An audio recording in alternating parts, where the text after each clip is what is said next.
Assalamualaikum warahmatullahi wabarakatuh.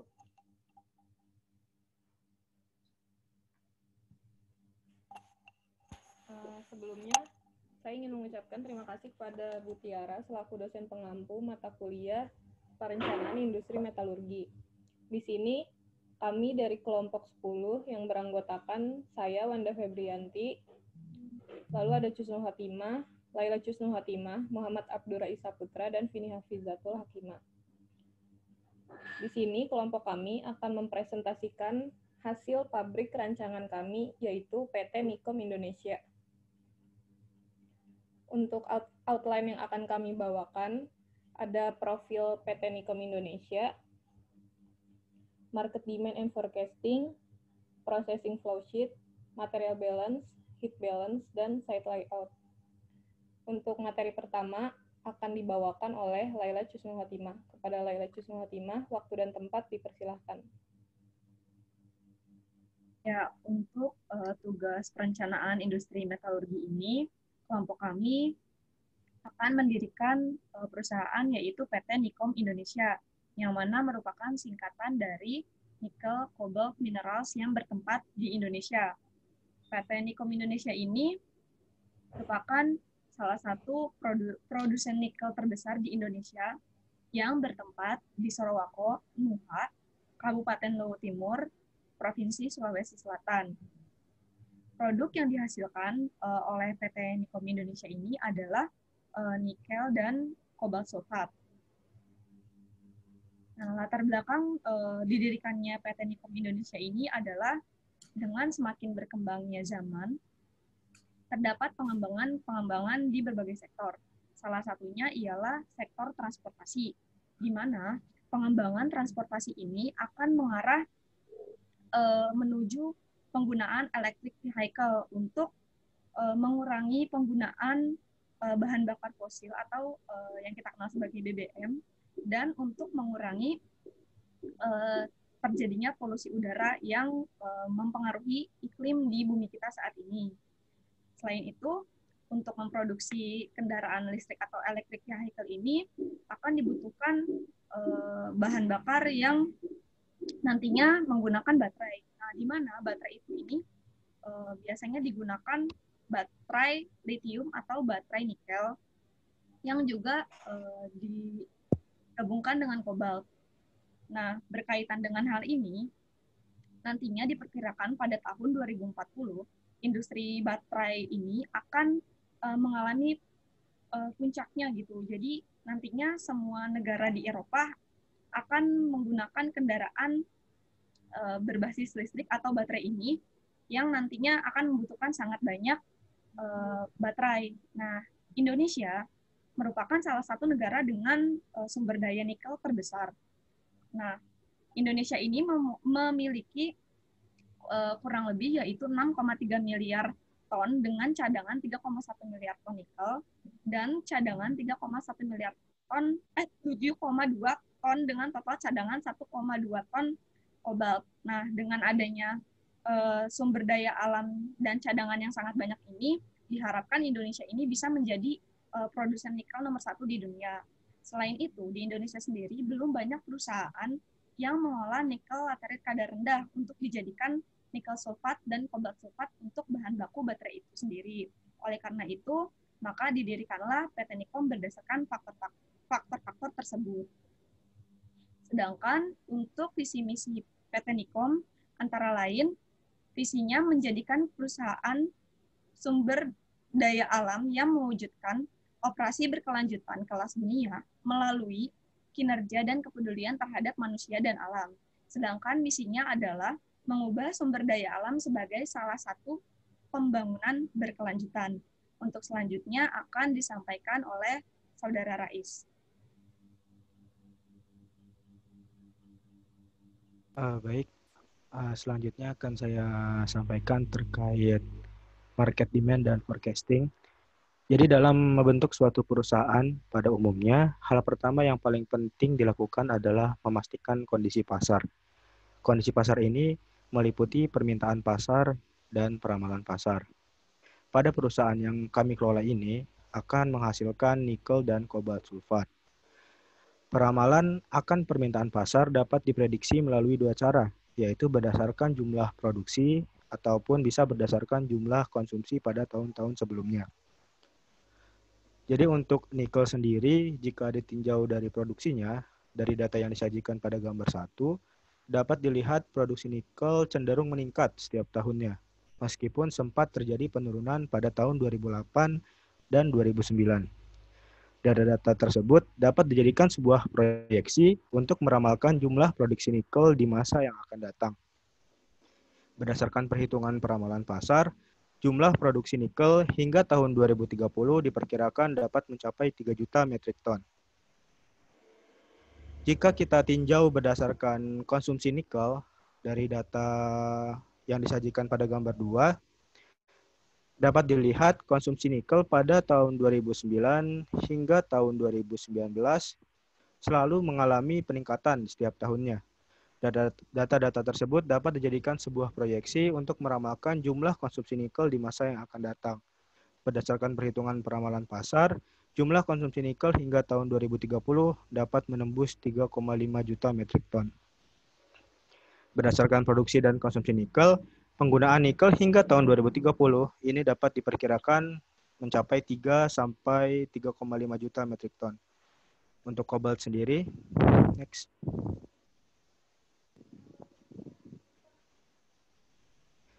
Ya, untuk kobalt sendiri berdasarkan data produksi kobalt dapat dilihat bahwa dari tahun 2011 hingga tahun 2018 jumlah produksi kobalt terlihat fluktuatif tetapi cenderung mengalami peningkatan. Dari data tersebut, kita dapat kembali lihat sebuah proyeksi untuk meramalkan jumlah produksi kobalt di masa yang akan datang.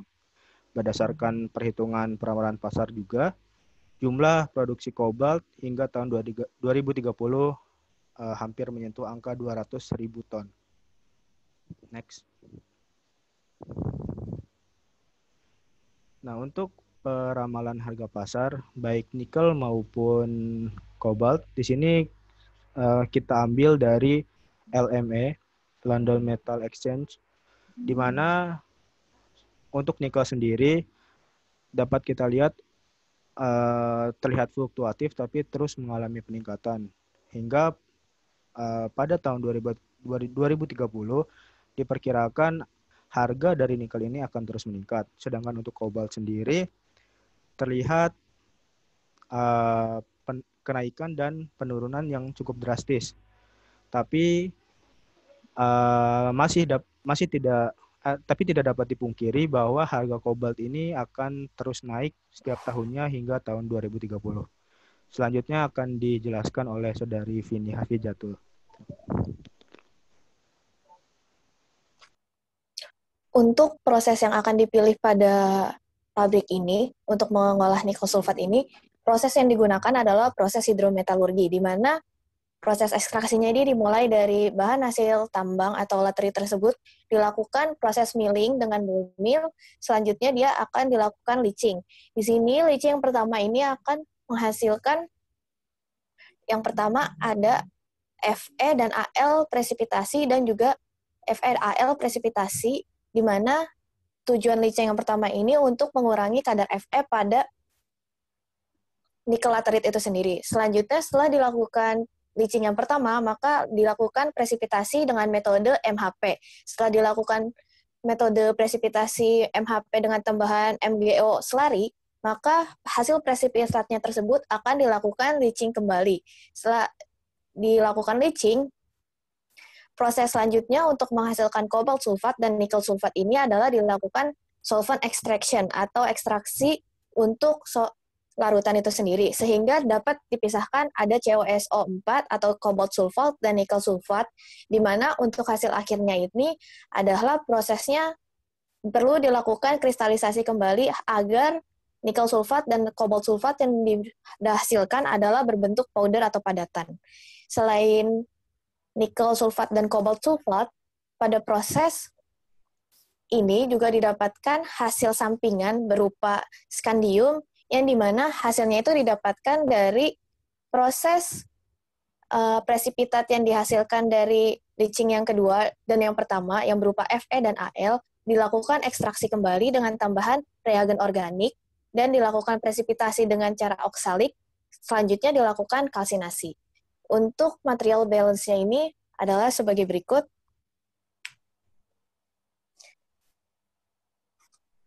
Di mana hasil dari PT Nikom ini memiliki spesifikasi produk dari nikel sulfat dan produk kobalt sulfatnya ini sendiri, yaitu dengan Ni dengan kandungannya sekitar 22,3%, kobaltnya 0,1, dan Mn 0,002. Sedangkan untuk kobaltnya itu sendiri, diharapkan memiliki komposisi yaitu 21% kobalt, 0,005 Mn, dan 0,01 Ni.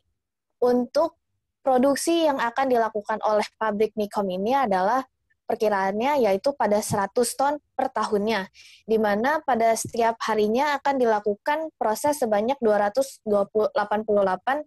kg per jamnya. Nah, untuk produksi kobaltnya ini adalah yang diinginkan 50 ton per tahunnya, di mana pada proses produksinya kita asumsikan pada 1 tahun terjadi 95% untuk pelakuan proses produksinya, di mana jumlah hari efektifnya sekitar 347. Adapun sebelum kita melakukan material balance-nya, kita juga perlu tahu komposisi dasar dari material yang akan kita proses, yaitu laterite yang berupa limonit, di mana komposisinya memiliki kadar Ni yang sangat rendah, yaitu 1,35%, dan CO-nya 0,17%, dengan kandungan Fe yang cukup tinggi, yaitu sekitar 41,15%. Selanjutnya, karena prosesnya tadi dilakukan dengan 4 cara penting. Yang pertama ada kombinasi atau beneficiasinya, ada leaching yang pertama, ada presipitasi, dan juga leaching yang kedua. Maka material balance-nya bisa kita hitung seperti ini. Apabila kita ingin menghasilkan 100 ton per tahunnya, maka untuk produksi setiap harinya ini kita membutuhkan input dari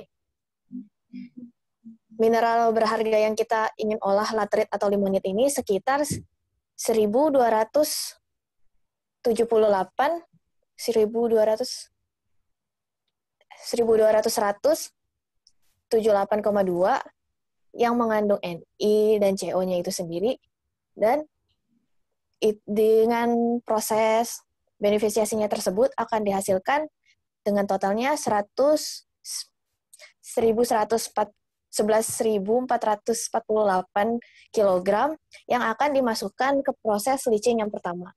Setelah dilakukan leaching yang pertama dan terpisahkan antara FeAl dengan Ni dan CO-nya, maka dapat dilakukan proses presipitasi. Nah, tetapi pada proses input leaching ini sendiri perlu diketahui bahwa kita membutuhkan sedikitnya 38% solid, di mana harus ditambahkan input air. Setelah dilakukan leaching, dilakukan presipitasi, maka akan didapatkan hasil dari presipitasinya dengan kadar Ni-nya sekitar 6.631 kg per jamnya. Selanjutnya,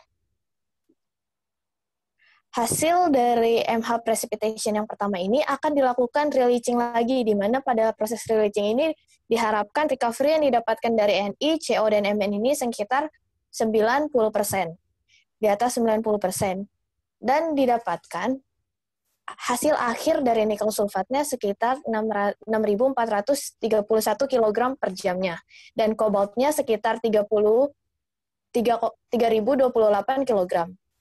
Setelah dilakukan re-leaching, maka hasilnya akan dikristalisasi dengan mengurangi kadar air yang ada sehingga didapatkan produk berupa powder. Karena sebelumnya dapat disebutkan bahwa pada proses leaching membutuhkan 38% solid, maka perlu ditambahkan air, di mana jumlah air yang perlu ditambahkan dalam proses beneficiasi atau sebelum dilakukan proses leaching adalah sekitar 15.463 kg.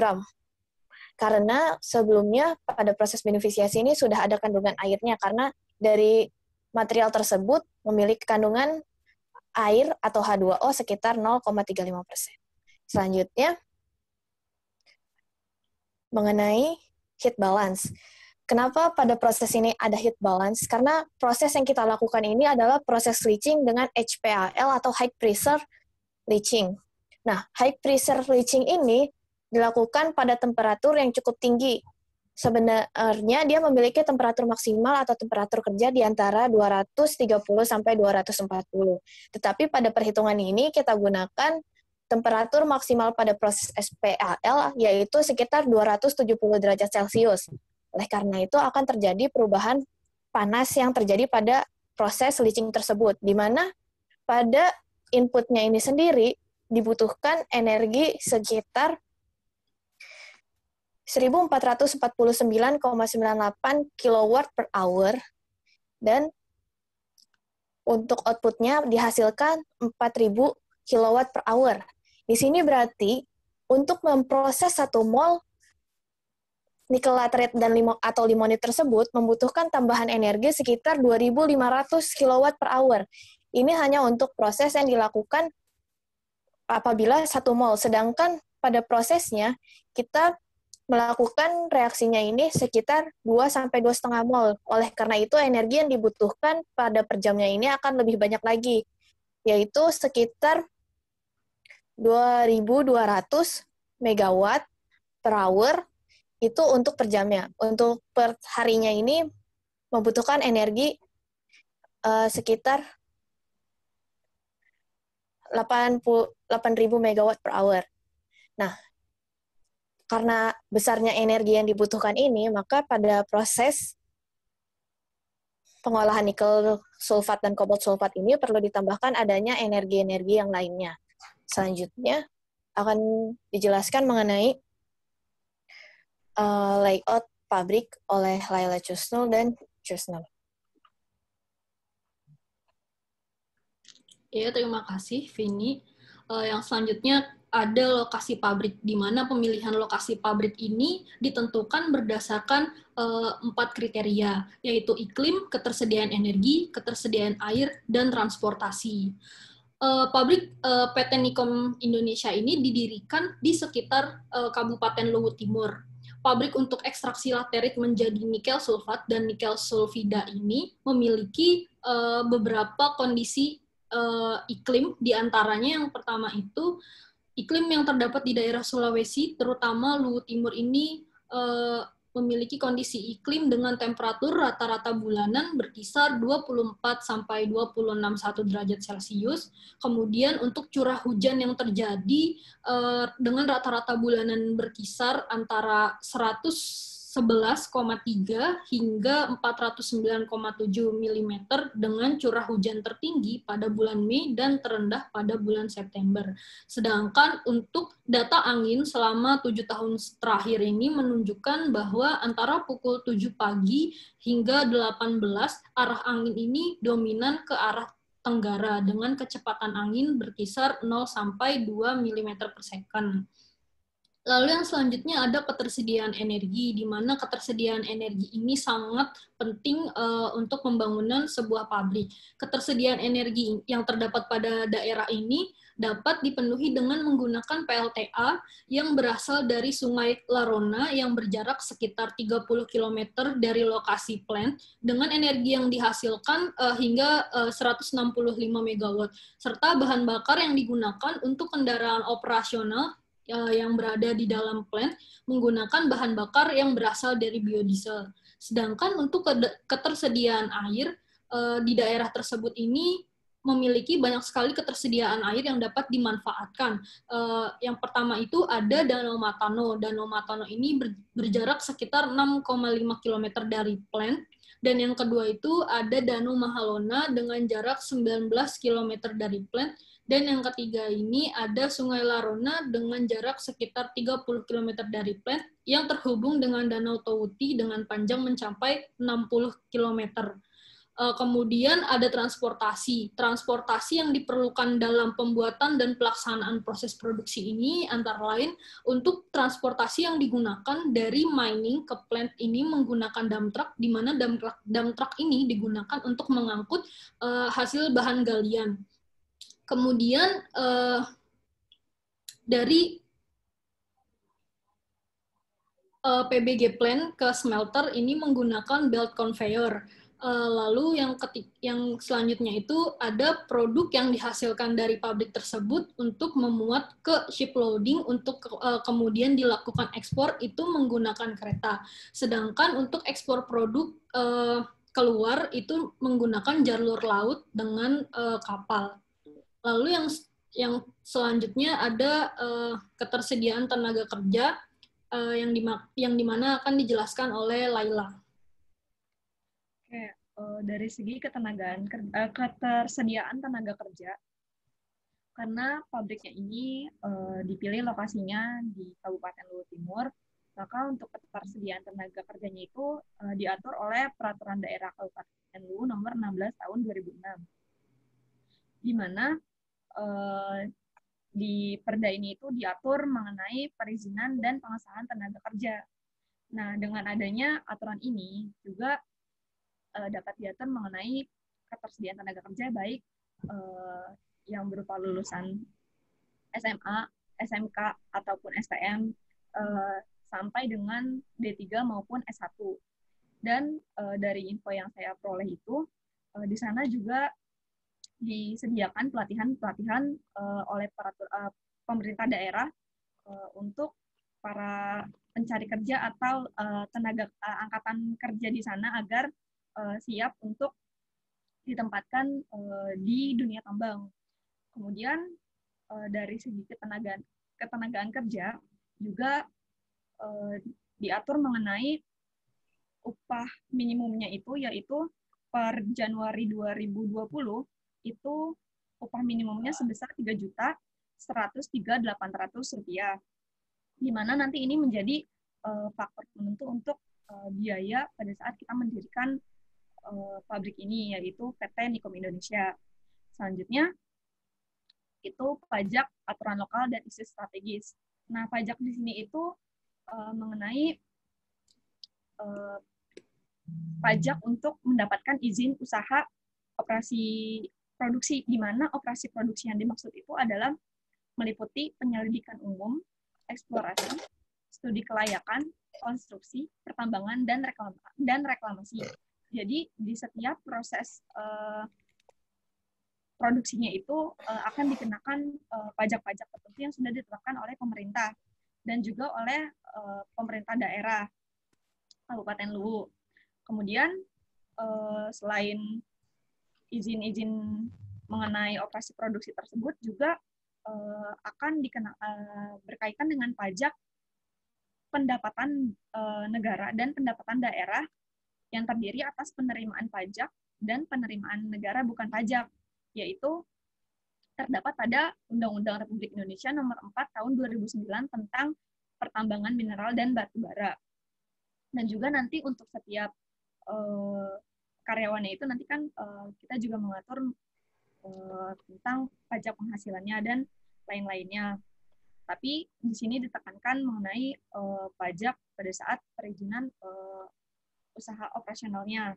Kemudian untuk isu-isu strategis yang sedang ada di sana, yaitu adalah pemulihan sosial ekonomi akibat pandemi COVID-19 ini, dan juga transformasi ekonomi wilayah untuk meningkatkan kesejahteraan masyarakat. Nah, dengan adanya isu strategis ini, maka sangat memungkinkan untuk membangun pabrik di Kabupaten Luwu Timur, Sulawesi Selatan. Untuk environmental effect akan dijelaskan oleh Vini. Untuk penjelasan mengenai environmental effect, pasti kita ketahui bahwa kita akan ketika membangun pabrik atau membangun suatu industri, kita perlu memperhatikan efek terhadap lingkungannya itu sendiri. Dalam pembangunan industri ini, karena kita akan menggunakan pembangunan industri yang mungkin menggunakan tanah dari warga ataupun lingkungan yang dapat mempengaruhi sumber daya di sekitarnya, maka kita perlu memperhatikan penggunaan bahan-bahan berbahaya pada prosesnya, baik dalam proses pembangunannya ataupun dalam proses produksinya. Dalam proses pembangunannya ini, environmental effect pasti akan terjadi adanya penebangan pada beberapa daerah untuk dilakukan penambangan atau mulai pada proses pembukaan tambangnya itu sendiri. Hal ini dapat mempengaruhi pada keadaan tanah dan kandungan air dari lingkungan tersebut. Selain itu, pada proses produksi ini karena proses hidrometalurgi banyak menggunakan asam-asam atau bahan-bahan yang berbahaya, maka perlu dilakukan penanganan khusus pada pengolahan air atau limbah yang dihasilkan dari proses ini sendiri. Di mana pada proses ini sendiri perlu diperhatikan hasil dari limbah yang dikeluarkan, lalu selain itu adalah debu yang dihasilkan dari proses produksi ini sendiri, kebisingan, ataupun hal yang lain-lain terhadap lingkungan sekitarnya. Di mana pada environmental effect ini, pemerhatiannya ini tidak hanya dilakukan pada awal ataupun akhir, di mana pemerhatian terhadap dampak terhadap lingkungan perlu dipantau per harinya atau pada jangka waktu tertentu. Setelah itu, pada environmental effect ini juga harus memikirkan bagaimana hasil dari akhir apabila tambang ini telah habis hasil cadangannya, di mana perlu dilakukan reklamasi pada daerah yang dibuka sebagai tambangnya itu sendiri. Ya, selanjutnya penjelasan mengenai layout dari pabrik ini sendiri.